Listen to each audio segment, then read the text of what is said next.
పరిశుద్ధ గ్రంథం లూకాసు వార్త 12వ అధ్యాయం 17వ వచనం దగ్గర నుంచి చదువుకుందాం. చదవండి.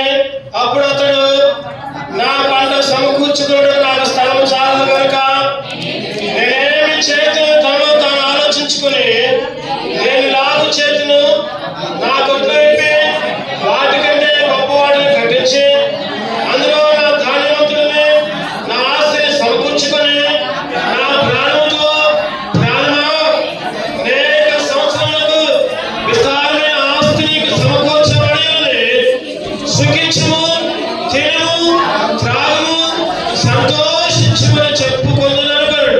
అయితే దేవుడు, వెర్రివాడా, ఈ రాత్రి నీ ప్రాణం అడుగుచున్నాను, నీవు సిద్ధపరిచినవి ఎవరు అతనితో చెప్పాను. దేవుడి వాక్య భాగాన్ని దీవించును గాక. ఆమేన్. ఈరోజు చాలా మంది కూడా ఈ లోకంలో జీవించినప్పుడు ఏదేదో సంపాదించుకొని ఏదేదో మేడలు మిద్దెలు లేకపోతే పొలాలు ఆస్తులు సమకూర్చుకొని ఈ లోకంలో గొప్పగా జీవిస్తే చాలు అని అనుకుంటున్నారు. చాలా మంది అనుకుంటున్నారు. దీంట్లో తప్పే లేదు. సంపాదించుకోవచ్చు, మేడల మిద్దెలు కట్టుకోవచ్చు, ఇల్లు కట్టుకోవచ్చు, పొలాలు కొనుక్కోవచ్చు, తప్పేమీ లేదు. కానీ దేవుణ్ణి అంగీకరించకుండా, యేసుక్రీస్తుని నమ్ముకోకుండా, యేసుక్రీస్తుని అంగీకరించకుండా, రక్షణ పొందకుండా, మారుమనస్సు పొందకుండా, బాప్తిసం తీసుకోకుండా నీకు ఎంత సంపాదన ఉన్నా, ఎంత ఉద్యోగం ఉన్నా, ఎన్ని మేడలు మిద్దెలున్నా, లేకపోతే ఎంత ఆస్తి ఉన్నా, కార్లున్నా, నువ్వు చనిపోతే అవన్నీ వెంట రావు. నువ్వు చనిపోతే అగ్ని గుండానికి అవుతావు. నీకు ఏది ఉన్నా పర్వాలేదు, కానీ అన్నిటికంటే ముఖ్యంగా యేసుక్రీస్తుని నమ్ముకో, యేసుక్రీస్తుని కలిగి ఉండు. యేసుక్రీస్తు లేకుండా జీవిస్తే నీ జీవితం అగ్నిగుండమే, నరకమే, రెండవ మరణం భయంకరమైనది. ఈరోజు చాలా మంది అనుకుంటూ ఉంటున్నారు, నేను హాయిగా ఉన్నాను, నేను తింటున్నా, తాగుతున్నా, సుఖిస్తున్నా, ఎంజాయ్ చేస్తున్నాను అనుకుంటున్నావు. మానవుని బ్రతుకు 70 సంవత్సరాలు లేకపోతే 80, అధిక బలం ఉంటే 90 బైబిల్ చెబుతుంది. అంతకంటే ఎక్కువగా చనిపోయిన తర్వాత నీ ఆయుష్ ప్రారంభమవుతుంది. చనిపోయిన తర్వాత నీ జీవితం ప్రారంభమవుతుంది. బ్రతుకున్నప్పుడే యేసుక్రీస్తు నమ్ముకో. బైబిల్లో ఉంటుంది ఒక మాట, ఒకడు సర్వలోకమును సంపాదించుకొని, చదవన మాట మార్క్స్ వార్త 8వ అధ్యాయం, మార్క్స్ వార్త 8 ఎందుకు వచ్చిన అంటే 36, మార్క్స్ వార్త 8:36 చదవండి. ఒకడు సర్వలోకమును సంపాదించుకొని తన ప్రాణమును పోగొట్టుకొనుట వారికి ఏమి ప్రయోజనం? సర్వలోకాన్ని సంపాదించుకొని నీ ప్రాణం పోతే నీ ఆస్తిని వెంట రాదు, నీ మేడలు, నీ పెళ్లిలు, నీ కార్లు. ఒకసారి ఒక రాజుగారు ఉన్నాడంట. రాజుగారు ఎంతో సంపాదించుకున్నాడు, లెక్కలేనంత ఆస్తి. పిల్లలకు కూడా చెప్పట్ల, కుమారులకి, కూతురికి, భార్య కూడా చెప్పట్ల. ఎంత ఆస్తుందో అంతా సంపాదించుకుంటున్నాడు. బంగారం, వెండి, వస్త్రాలు దాచుకోవడానికి చోటు లేదు. ఏం చేశారంటే దూరంగా ఒక అడవిలో ఒక 2 గదులు కట్టించుకొని ఆ గదుల్లో సంపద మొత్తం పంపిస్తున్నాడు. గదుల్లోకి బంగారం, వస్త్రాలు, డబ్బులు అన్ని ఆ గదుల్లో, పేద గదులు అలా అరగాలుగా నియమించుకొని సెల్ఫ్గా పెట్టుకొని అన్ని సమకూరుస్తున్నాడు.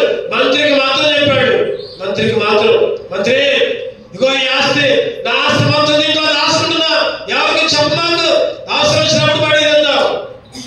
రాజుగారు సంపాదించాడు, ఎవరికి ఎట్లా ఉన్న దాంట్లోనే తింటున్నారు. భార్యకేమి ఇట్లా, పిల్లలకేమి ఇట్లా, మందిరాకేమి ఇట్లా, దేవుని సేవకులు కూడా అసలు ఇట్లా మొత్తం రవాణా చేస్తున్నాడు. దూర ప్రాంతంలో ఉంది అడవి, గదిలో మంత్రి తిరుగుతున్నాడు. మంత్రి నెలకు ఒకసారి పైన చూసిరా, జాగ్రత్తగా ఉందో లేదో చూసిరా, నాకు వేసావో చెప్పు, ఎవరికి చెప్పమాకు. మంత్రి ఆ విధంగానే చూస్తున్నాడు, వస్తున్నాడు, తాను వస్తున్నాడు.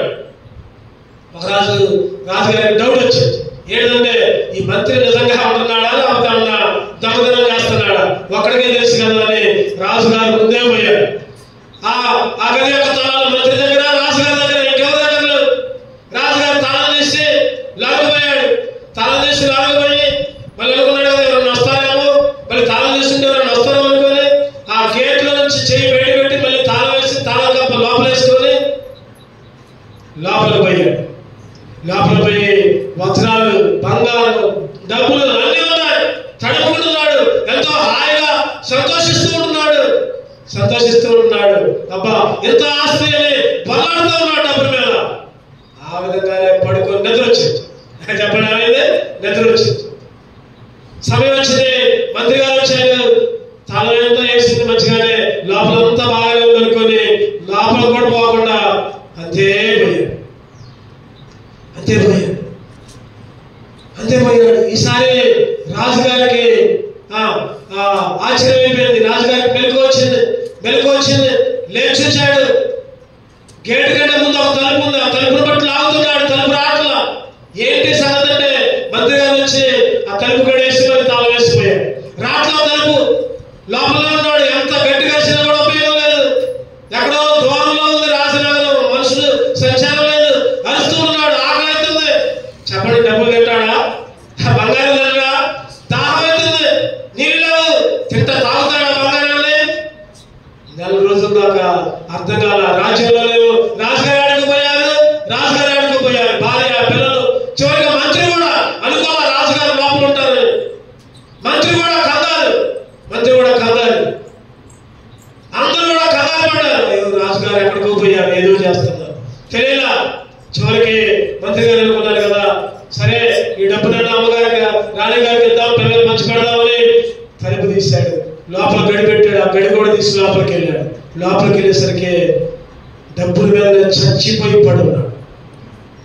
తిండి లేదు, నీళ్ళు లేదు, నెల రోజులు అయిపోయింది, ఆహారం లేదు, చచ్చిపోయి డబ్బుల మీదనే పడున్నాడు. ఆశ్చర్యం. నిజంగా ప్రియమైన స్నేహితుల, రాజుగారు ఎంతో సంపాదించుకున్నారు. ఎవరు తీసుకొని పోయారా? ఏమి తీసుకొని పోరా? శవం మాత్రమే మిగిలింది. ఈరోజు చాలా మంది కూడా ఈ విధంగానే అనుకుంటున్నారు. ఇగో నేను తింటా, తాగుతా, సంపాదించుకుంటా, ఎంజాయ్ చేస్తా. ఏదో ఒక రోజు నీ ప్రాణం పోతుంది, జాగ్రత్త. ఏదో ఒక రోజు ఈ లోకాన్ని విడిచిపెట్టి వెళ్ళాలి. ఏదో ఒక రోజు చనిపోవాలి. చావు లేని నరుడు లేడు ఈ లోకంలో. ఎంతో మంది పుట్టారు, చనిపోయారు. నువ్వు కూడా, నేను కూడా ఈ మాటలే. ప్రతి ఒక్కరు కూడా ఏదో ఒక రోజు చనిపోతాం. చనిపోకముందే నీ శరీరంలోని ఆత్మ నీ శరీరంలో ఉన్నప్పుడే రక్షణ పొందు. యేసుక్రీస్తును అంగీకరించు, మారుమనసు పొందు, బాప్తిసం తీసుకో. దేవుని బిడ్డగా ఉండు, దేవుని మందిరంలో గడుపు. దేవుడు ఖచ్చితంగా నీకు పరలోక రాజ్యాన్ని ఇస్తాడు.